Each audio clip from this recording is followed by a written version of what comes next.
What was your, like, I know you went through like kind of a rock bottom that you talked Mm-hmm. about.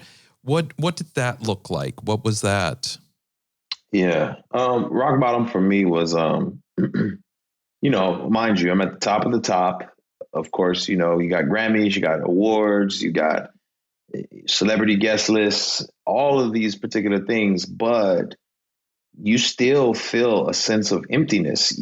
And for me, I had spent so much of my childhood attaching my worth to people's approval. And it's because I was abandoned by my father. I went through all these traumatic events. So if I wasn't approved of, then I was in some sense worthless. And so for me, what had happened was that I had, both on a mainstream and on a faith-based side, ascended this hill.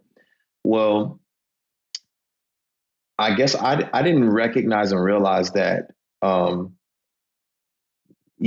people are people, religious or not, they're people, Mm-hmm. and they're broken people. They have their own issues. And so oftentimes religious people walk with this pious, like I've got it figured out type of mindset, which is totally false. If anything, I would say I am I lean into my faith because I know I don't have it together, versus like I have it together because of my faith. You know what I mean? Right.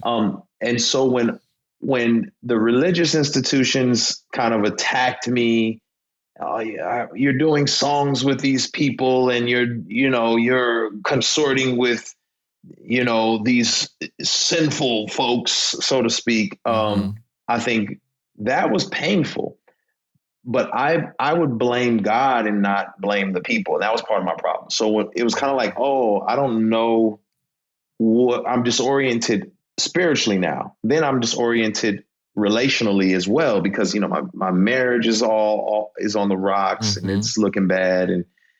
And then I'm disoriented emotionally because I'm going through a depression now, because nothing's making sense. How do I have all of this, but yet I'm just discombobulated everywhere? And so that was a point where I was just like, I'm done. What is the point? And, I think what happened for me was I got to a place where I realized, you know what?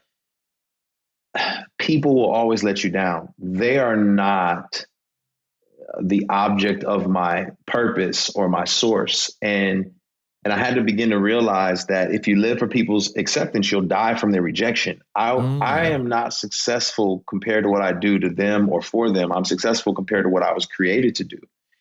And I had to focus in on that and not be concerned with everyone else's voices. Where's the voices that love me, that care about me? Let me zero in on those. And, let me zero in on my loved ones, my faith. And that really brought me to a healthier place. And so what was the rock bottom? It was the faith coming against you. And then you drank, did some. Right? Oh man. Oh, you practically. Yes. I mean, what starts as a drink becomes, every time I hit the lounge, I've got to have 4 or 5 of them. It's like, I'm drinking by myself all the time now. I'm taking pills for anxiety, and then those pills, you start abusing those pills and taking them with alcohol, and you're just creating this spiral. And now you have an alcohol addiction, and you're trying to kick these pills, which are creating more anxiety because you're having a withdrawal effect. It was terrible, terrible, terrible, terrible. It's hell on earth. Yeah. And I don't recommend it for anybody.